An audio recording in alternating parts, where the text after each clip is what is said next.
Hello everyone, it's Laffy Traffy.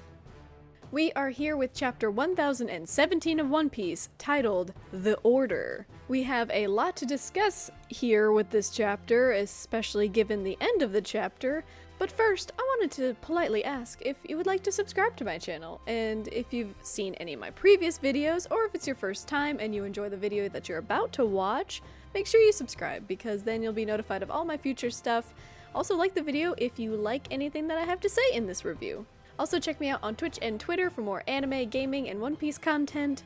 I stream my live reactions on Twitch every Friday that there's a chapter at 12 p.m. Eastern Standard Time, so go follow me over there if that's something you're interested in so we can read and review the chapter together. And go check out that reaction if you haven't yet. But now that you're here, let's talk about Chapter 1017 of One Piece, The Order. The Order in this case definitely referring to Tama. Tama finally gets the chance to give out her order to all of the Dango-eating gifters that have been targeted throughout the raid. Not only Tama, Usopp, and Nami have been going around, but also there's Speed and the other gifters that she's kind of made like a little small posse for spreading the Dango all around the hall. So now she needed an opportunity to give out her message so that all of them would listen and all of them will hear her order. She gets a little bit scared of Queen in the beginning before she gets up the courage to give up her order. But, I mean, that's fair. You see a giant dinosaur angrily yelling at you and wanting you to be eliminated. I feel like fainting and foaming out the mouth is a fair reaction for a 6-year-old or 10-year-old, however old she is. We also get some interesting setup scenes with Jinbei, Franky, and Inuarashi against their respective opponents, but they're being overwhelmed by a lot of the gifters and other henchmen of the Beast Pirates. So I thought that this was just kind of filler to pack up the chapter at first, but once we see what happens later on, once Tama gives out her order, we can see directly how impactful and how important those orders were. Because we saw Inuarashi, he was facing off against Jack, but there were tons of other gifters, especially gifters, because they're the most powerful of the gifters, pleasures, or waiters that you have. So a lot of the gifters were really giving people a hard time. And of course, you know, like Who's Who against Jinbei, he was just like, oh, what, did you expect this to be fair? We have all these numbers, like, meh, meh, meh, meh. I'm surprised you're not complaining. And Jinbei just takes it like the committed and loyal helmsman of the Straw Hats that he is. Jinbei's like, well, listen, you had numbers on us for sure. I'm not really surprised that you're using that weight against us, so come on, it's my job to take care of you. I'll take care of all of you. We see Franky's also being pursued by a lot of gifters, and we just see how much of an issue that all the gifters are posing for Franky, Inuarashi, and Jinbei. And I'm sure others too, but we just focus on those three at the moment. Also, I really enjoyed the little panel right before Tama gives her orders. There are a few gifters who found out that waiters and pleasures have turned sides in the main performance floor because of what happened with Queen and Chopper. So when they find out that the waiters and pleasures specifically have become traitors, essentially, they're like, what should we do with them? They're a bunch of jokers. They're like, beat them down and kick them, punish them all. We can't be traitors. We're the Beast Pirates. And then the next page, we have Tama giving out her orders to specifically the gifters now, and they're all like, yeah, Straw Hats! They need to win now! We're gonna fight against the Beast Pirates! And then they become the traitors, so that was a cool little, a lot of setups in the beginning of the chapter with seeing all the gifters against the main combatants, and then the gifters complaining that the waiters and pleasures have turned sides, only to find out that they are now switching sides. But you know what? After they switch sides, somehow they don't complain about it. But Tama shouts out that they are all now on the side of the Straw Hats with Momo and his retainers, or what's left of them. And we get a little sneak peek at Luffy being resuscitated. Hopefully he'll be fine, you know, he's Luffy, he should be fine. But we got the Heart Pirates there, so it will be interesting to see how he gets back onto Onigashima, because originally I was of the opinion that Momo, since he seemingly fell off of Onigashima with the use of Shinobu's powers, maybe Momo will turn into a dragon and take them all back up there, you know, very reminiscent of his time with Luffy on Punk Hazard. But we don't really get to see where Momo is. It's a close-up of him and Shinobu, and Momo freaks out because they were so high up. That could just be implying that they were on the floating island, and then Shinobu matured the ground below them, and so they fell out of the bottom of the island, and they saw that they were so high up. And maybe Momo freaked out, turned into a dragon, and maybe he helped Shinobu up, or maybe Shinobu had some way. Because she has like those little ninja ways of flying. I don't remember. She used them earlier in the arc with Sanji and Nami, I think. But Shinobu also has ways of flying, so even if it wasn't Momo, I just thought it might have been Momo because we see him freaking out right now, and he often looks like that right after and before he turns into a dragon, since he can't really control his powers. But regardless, Momo and Shinobu don't seem to be nearby Luffy because they seem to be not in the ocean. So now it's a question of how Luffy's gonna get onto Onigashima. Maybe I was thinking that since he's on the Polar Tang, of course the Heart Pirates have a direct transponder snail to Law. I'd assume so. I'd be shocked if they didn't. So they might just call up Law, and maybe Law can make a big room now that he knows where Luffy is. You know, it's taxing, but it's a reasonable payoff to get Luffy back on Onigashima. Maybe Marco can go fly down there, but also if Luffy's okay reasonably, he can also just turn into Gear 4th, Bound Man, and fly up himself. So we could get that where the Polar Tang surfaces, Luffy kind of climbs up on deck out of the little hatch and says, "Thanks for the help, guys, you were cool. Thanks for saving me, everyone." And then he flies off with his little rubber propelling legs. So I'm excited to whenever Luffy will get back into the battle, and maybe he and Yamato will fight Kaido. Maybe. But we cut back down to see all the gifters say, "Your wish is my command, master." We see Speed and a lot of others that I don't remember the names of, but you know, everyone now is turning the tides. Jack is confused. Who's who is pissed off at this point. You know, the tides are turning for sure. We even get a little shot with CP0. They don't comment on how the odds are changing specifically. We don't get any numbers, but we do see that the little mouse was spying on the performance hall or wherever they are seeing. Basically, it's all throughout the castle that the gifters are changing sides and now fighting under Tama's command. So wherever the mouse is, it's seeing all this happen and reporting back to the girl who's been with the CP0, and she reports something very strange is happening. And honestly, it wasn't very apparent to me, at least, because I don't really pay attention to the ranks too much of the Beast Pirates, but the gifters really are much stronger than the pleasures and waiters, and you know, that's probably an obvious statement, but I like how it's very much emphasized in this chapter, because as soon as the gifters have switched sides, all of the pleasures and waiters are just getting shit on.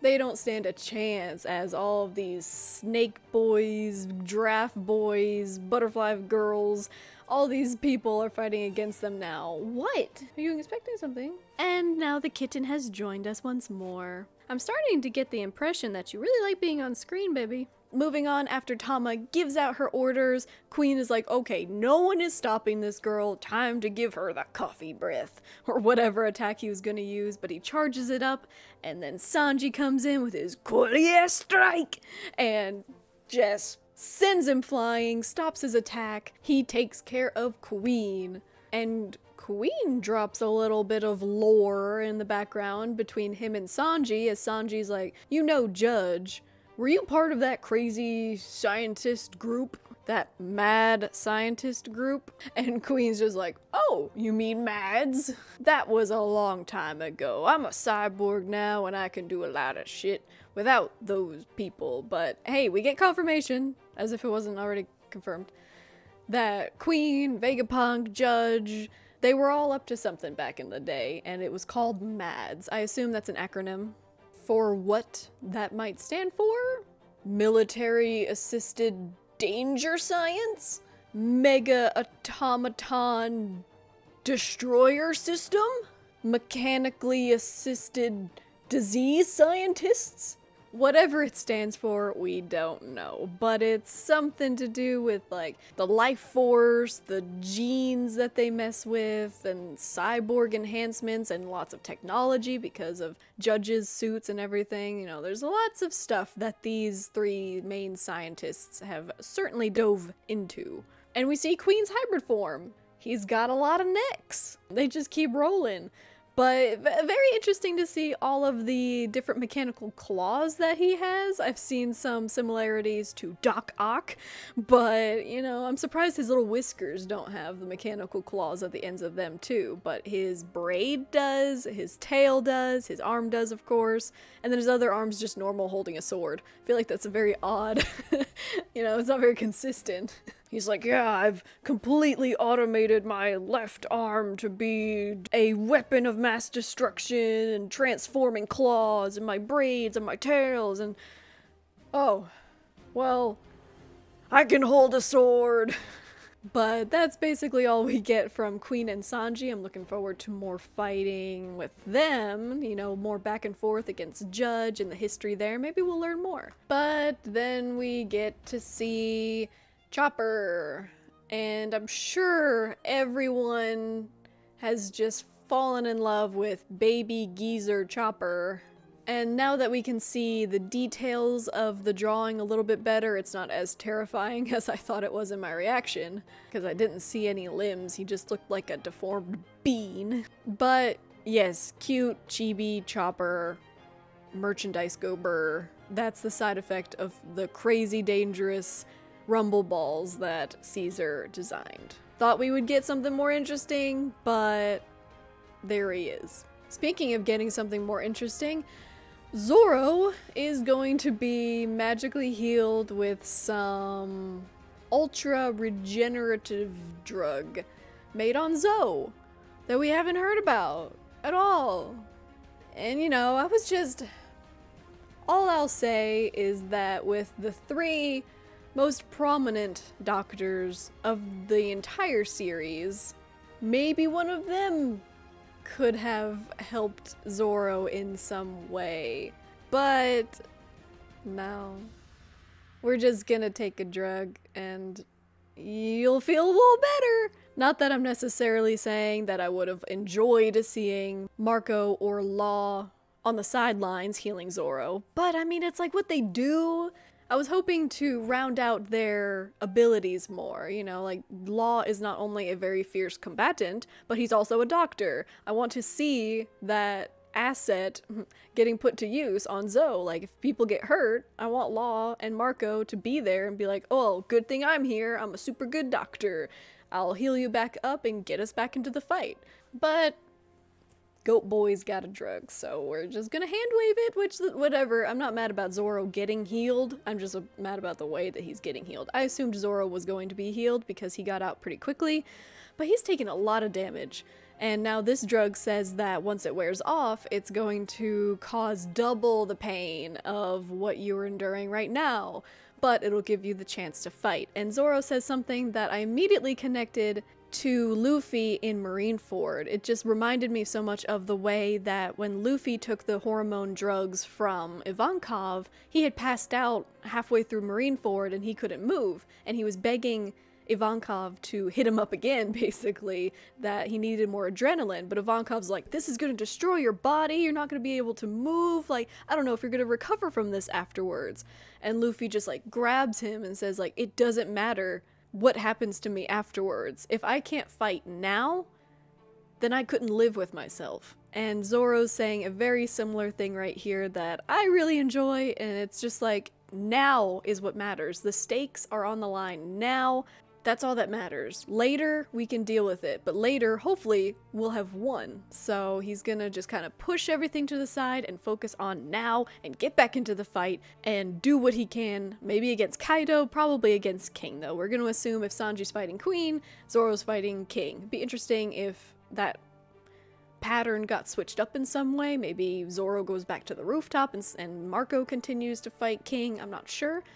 But we'll have to see there, because then it's a question of like, what happens to Marco? Marco's fighting King right now. Why is Zoro gonna fight King? Maybe they'll team up? I just hope nothing happens to Marco. We're gonna get a bounty reveal for Marco soon, in the next month. Hopefully that's not an omen, because Marco's great, and I love him. But that's all we have with Zoro. Now we come to the coolest part of the chapter, with Who's Who versus Jinbei. Who's Who shows off a lot of interesting Rokushiki techniques, as he uses like Shigan from his pistol blade, where he like slashes and like several shots like a pistol get run out from just his little dagger, which that was super cool. And then Jinbei counters with his fishman karate arabesque brick fist. But he does all the moves of a particular secret agency with Tempest Kick, Iron Body, and we get his hybrid form, which the more I look at it, the more I like it. A lot of these hybrid forms are just like so weird to start with, but it does remind me a lot of Lucci, which he knew Lucci back in the day, which is a lot of interesting information that we find out with Who's Who. Because Jinbei mentions that he heard of a rogue CP9 agent who was arrested for something, and he was in prison. And Who's Who admits that was him, but I guess he didn't meet Jinbei. So I think that implies that he was an Impel Down with Jinbei. Or maybe Jinbei just heard about this had happened in the past and they never really saw each other. Who's Who mentions that he knew about Jinbei, but they had never met, and that Jinbei didn't know who he was. So I don't know exactly what that means about their relationship. Maybe the CP9 just knew of Jinbei because he was a warlord, whereas Jinbei probably wouldn't know all the members of CP9, but it was enough to make an impression. His life as a CP9 agent was very promising, as he was compared to Lucci in the heyday, which Lucci was a prodigy of himself, so to be compared to him is pretty impressive. But everything came crumbling down as he made a mistake 12 years ago. Jinbei is countering and taking on some pretty cool moves here, so good for Jinbei. But the exposition here is still like way more of the foreground than the battle. Who's Who tells Jinbei about a single mistake that occurred 12 years ago that ruined his career as a CP9 agent. And Jinbei's like, okay, that's cool. But what's that have to do with me? What do you want me to do about it? What did I do? And I think that was such a Jinbei thing. He was like, I pity you, but I have nothing to do with your fate. Very Jinbei. And it turns out that Who's Who doesn't necessarily have a problem with Jinbei specifically. He only states that he was interested in Jinbei because he was a proud member of the Straw Hat crew. And it's actually Luffy that he has an issue with, the Straw Hats in general. So he mentions that a certain devil fruit was stolen from a marine ship that was transporting it, a government ship guarded by the CP9. The devil fruit was stolen 12 years ago, and it was the gum gum fruit. Wow. So there's a lot of options here and no real answers, but we get some lore, some hints is the best way to describe it, as to the backstory of the gum gum fruit. I'm gonna say that there are a lot of possibilities with what this could mean, but to get my opinion out there to start with, I am not completely on board with the gum gum fruit being special. That's not necessarily what this chapter is saying. You know, if you're really trying, like I am, to make it not seem like the gum gum fruit is special, it might just be that the devil fruits in general, whenever the Marines get a devil fruit, they have to go through like a very strict process and be very careful that that devil fruit doesn't get out of their hands, because the last thing that they would want is more devil fruits given to pirates. The Grand Line already has tons of devil fruit users, so I'd imagine that the Marines are pretty strict when it comes to having a devil fruit in their possession. They probably have to catalog it, register it, go through this whole process, and then maybe distribute it to their own members, maybe a vice admiral or something, whatever that wait list, however that works in the Marines. The only thing that theory, that perspective has a problem with is that it's specifically a CP9 agent. I'm at least saying that there's a possibility that it's not the gum fruit specifically that's so special, maybe it's just devil fruits in general, but I think with the way that Who's Who is phrasing it, it seems like it's the gum fruit that he's emphasizing here. What this then means is anybody's guess. It's not Roger's fruit. I hope not. I hope it's not Zebeck's. I hope it's not Joy Boy's. But of the three, I think Joy Boy is the most probable, because why? It's just the same reason that I don't want Luffy to have been born into the title of Joy Boy is the same reason that I don't want his devil fruit to be special. The whole theme of One Piece, as opposed to like Naruto or My Hero Academia, is that Luffy himself is not special. He doesn't have secret powers inside of him that he has to learn to deal with. He's just Luffy, and he wants to be free, and he's gotten lucky, basically. You know, he goes throughout the world, he makes the right connections, he appeals to the right people, he makes enemies of the wrong, the evil people, and he stands up for what he believes in, and he makes a stand on every country that he comes into. Whether that opposes or not the government, he just does what he wants, and he was always free to do that. If you start bringing in the idea that he was destined to be Joy Boy, then, like, you know, I talked about this in my video, Is Luffy Joy Boy? I mean, he already has the Will of D, which the Will of D is fine. It's still that predestination kind of thing, like the people with the Will of D are special in some way, but there's tons of them. A decent amount of people have the Will of D. It doesn't single Luffy out from everyone else. If his fruit is special, then that like almost unravels why Shanks bet his arm on Luffy and the new generation. But now you think, okay, so Shanks was the one who stole the gum fruit from Who's Who. Well, technically Lucky Roo stole it, but that doesn't mean that Shanks wasn't involved. Lucky Roo's on the Red Hair Pirates, so Shanks as a unit stole the gum fruit, whether it was Lucky Roo or not, and they took it. Does that mean that they had an interest in the gum fruit, or was it just a coincidence? You know, most times these coincidences mean something. So if Shanks was interested in the gum fruit, that means that the gum fruit had some crazy power or significance to it, so Shanks took it, and then when he saw that Luffy ate it on accident, because he didn't know that Luffy was going to eat it, that's not what he intended to happen, but once he did, then was that the reason that Shanks gave his arm? Was because he saw Luffy eat this prized devil fruit that he wasn't even intending this kid to eat?